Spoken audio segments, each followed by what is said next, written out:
Thank you very much. It's a real honor to have the highly respected, the great Prime Minister of the Kingdom of Norway with us today, who, as you know, has been doing a fantastic job and truly respected throughout the world as a leader. And thank you very much for being here. We appreciate it.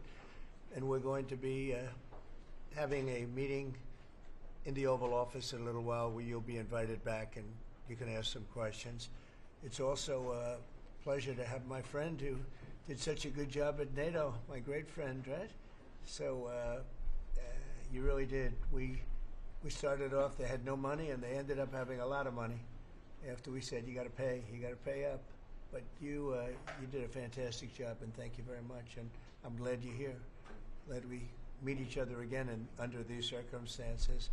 So we'll be meeting in a little while at the Oval Office, and if you have maybe one or two questions, we'll do it now, and after that we'll go to the Oval. Mr. President, on Russia, do you still believe that Putin is serious about peace given the events overnight in Ukraine?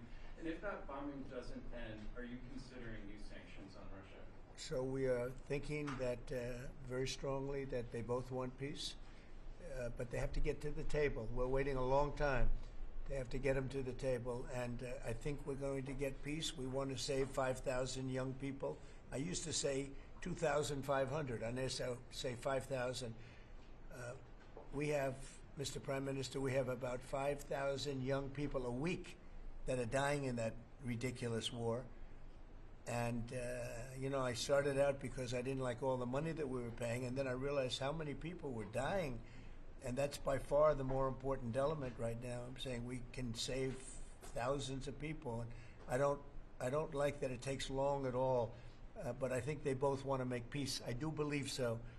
There's a lot of hatred there. There's a lot of very bad blood, a lot of distrust. But I hope we're going to get there for the sake of a lot of young people that are dying. Mr. President, do you have a deadline for when the party? I have my own deadline. And we want it to be fast. And the Prime Minister is helping us. He wants it to be fast too. And I think everybody in this, at this time in NATO, they want to see this thing happen. So we have a deadline, and after that, we're going to have a very much different attitude. But I think that has a very good chance of getting done. Mr. President, what can Norway do to prove that they're an important ally to the U.S.? What can Norway do to prove Just that? keep doing what they're doing. We have a very good relationship with Norway. Great leader, great people. I know many of the people in Norway, and it's truly it's an incredible country.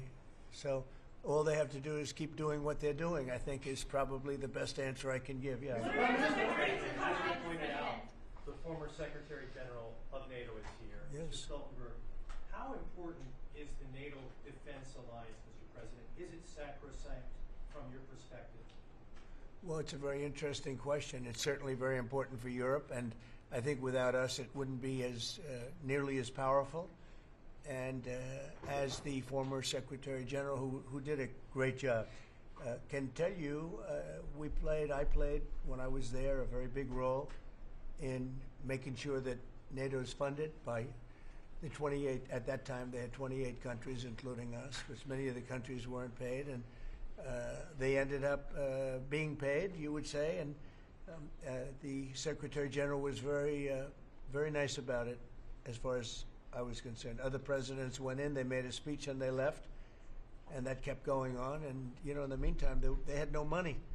And the United States was paying far more than its fair share. You could say that they were paying, I actually said sometimes it looked like 100%, and it was unfair. And the two of us worked very well together, and we took care of the situation. There are some Mr.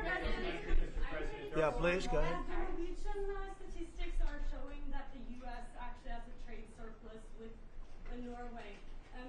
Are you going to be looking into that and see which of the countries are actually in a trade surplus? Yeah, well, with the United States, almost everybody has a surplus. But not so It's really an amazing, numbers. it's an amazing phenomenon. No, there's a surplus of a couple of $1 billion I think you have with us. I congratulate you. That's very good. We got to get a little bit of that for ourselves, maybe. But they do have a surplus. Norway has a surplus. In the current tariff situation,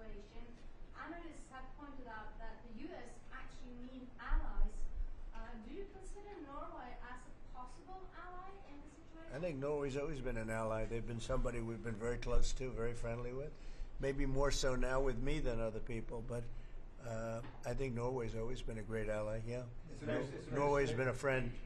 That's a very strange question, actually, because the US is our lead ally, and we build on a relationship which we will talk about now, Mr. President. Yeah. It's of high relevance, and I'm very happy that we have Secretary of State and Secretary of Defense.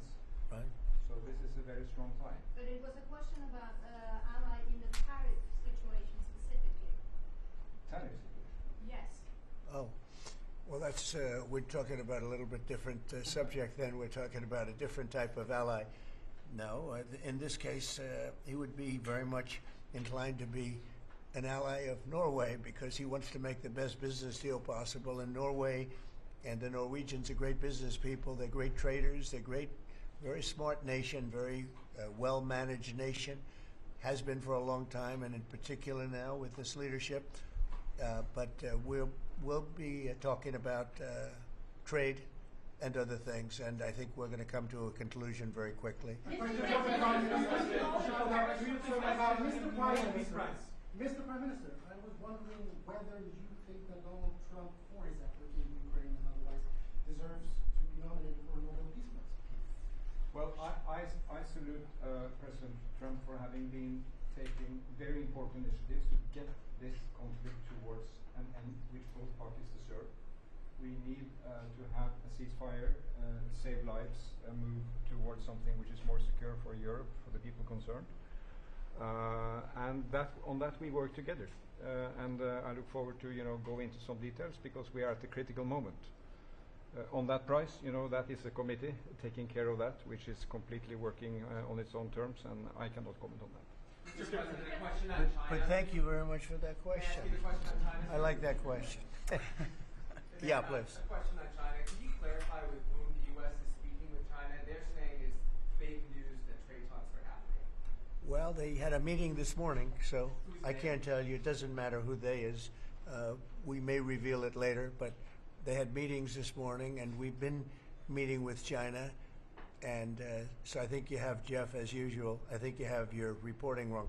Thank you very much. We'll see you. We'll see you inside. Thank you. Thank you, press for heads down out that door. Thank you. Everybody out. Thank you. Thank you. Keep moving, everybody. Keep moving. Thank you. You're out. Thank you. I would go. We'll all go together, gentlemen. Oh, yes, please do. I want to go skiing. I love Norway. I love Norway. Why? It's beautiful and beautiful people. Thank you, Mr. President. Thank you. Thanks, guys. Okay. Thank you. Head out.